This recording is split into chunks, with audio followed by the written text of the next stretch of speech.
നിങ്ങൾക്ക് അറിയാവുന്ന റെസിപ്പിയാണ് എങ്കിലും ഞാൻ നിങ്ങൾക്ക് വേണ്ടി ചെയ്യുന്നതാണ്. കുട്ടികൾക്കൊക്കെ വൈകുന്നേരം കൊടുക്കാൻ പറ്റിയ ഒരു 4 മണി പലഹാരത്തിന്റെ റെസിപ്പിയാണ് ചെയ്യാൻ വേണ്ടി. അപ്പോൾ അതിനൊരു ചെറിയ ഈ സൈസ് ഒരു തേങ്ങ എടുത്തിട്ടുണ്ട്. അപ്പോൾ എങ്ങനെ ചെയ്യണമെന്ന് നോക്കാം. അപ്പോൾ എല്ലാവർക്കും അക്യൂസ് കോർണറിന്റെ പുതിയ വീഡിയോയിലേക്ക് ഏവർക്കും സ്വാഗതം. അപ്പോൾ നമ്മൾ ഇതേപോലത്തെ ഒരു കുഴിയൻ പാത്രം എടുത്തിട്ടുണ്ട്. ഇതേപോലുള്ള 2 കപ്പ് മൈദയാണ് ഞാൻ ഇതിനു വേണ്ടി എടുത്തിരിക്കുന്നത്.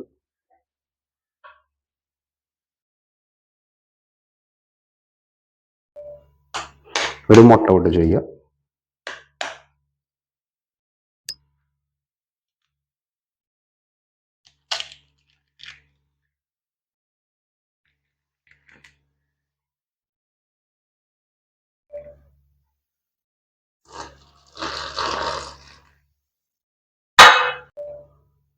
ആവശ്യത്തിന് വെള്ളം ഒഴിച്ച് നമുക്ക് ലൂസ് ചെയ്തെടുക്കാം.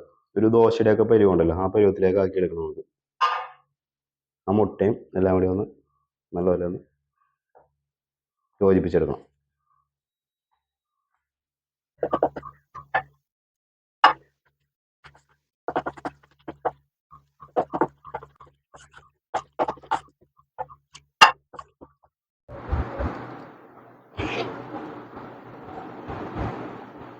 ഇതിലേക്ക് ഒരു നുള്ളു മഞ്ഞൾപ്പൊടി ഇട്ട് കൊടുക്കാം. മഞ്ഞൾപ്പൊടി ഇടുന്നത് ചെറിയൊരു കളർ കിട്ടാൻ വേണ്ടിയിട്ടാണ്. പിന്നെ പാകത്തിന് ഉപ്പും ചേർത്ത് കൊടുക്കാം.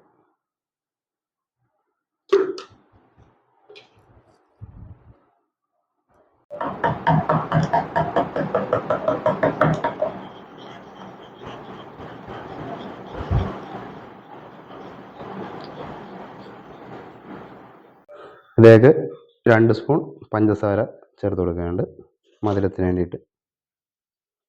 കുറച്ച് ഏലക്കപ്പൊടിയും ചേർത്ത് നമുക്കൊന്ന് മിക്സ് ചെയ്തെടുക്കണം.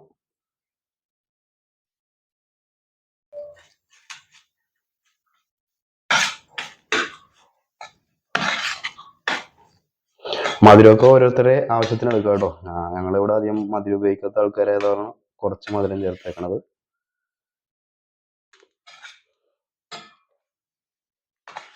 അപ്പോൾ നമ്മുടെ അതിലിടാനുള്ള സംഭവം റെഡി ആയിട്ടുണ്ട്. അപ്പോൾ നമുക്ക് ബാക്കി സംഭവം ചെയ്ത് തുടങ്ങാം.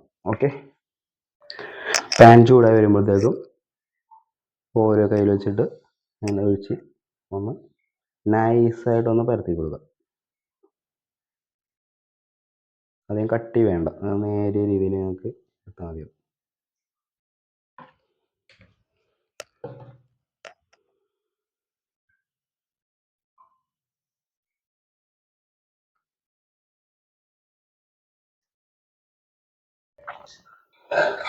അപ്പോൾ ഇതൊന്ന് ഇതേപോലെ എടുത്ത് ഒരു സ്റ്റീൽ പാത്രത്തിലേക്ക് മാറ്റണം. നമുക്കെല്ലാം അങ്ങനെ ഒന്ന് ചുട്ടുവിട്ട് മാറ്റാം.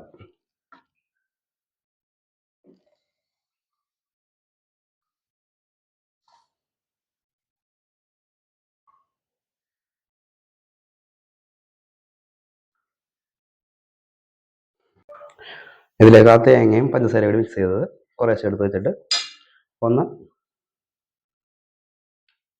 റോൾ ചെയ്തെടുക്കുക. അങ്ങനെയെല്ലാം നമുക്ക് സെറ്റ് ചെയ്തെടുക്കാം.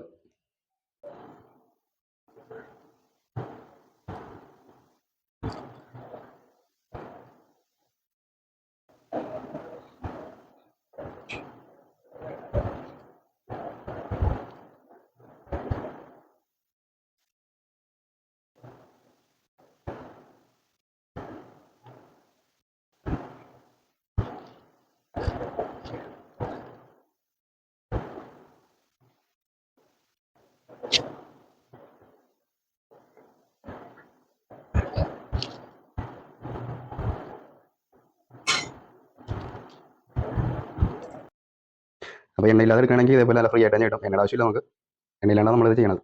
അപ്പോൾ നമ്മുടെ 4 മണി പലഹാരം റെഡി ആയിട്ടുണ്ട്. അപ്പോൾ എല്ലാവർക്കും എൻ്റെ ഈ ചെറിയ വീഡിയോ ഇഷ്ടപ്പെട്ടെന്ന് വിചാരിക്കുന്നു. അപ്പോൾ ഇതേപോലെ വ്യത്യസ്തങ്ങളായിട്ടുള്ള വീഡിയോയുമായി വീണ്ടും വരുന്നവർ എല്ലാവർക്കും നല്ലൊരു ദിനം ആശംസിച്ചുകൊണ്ട് ബൈ.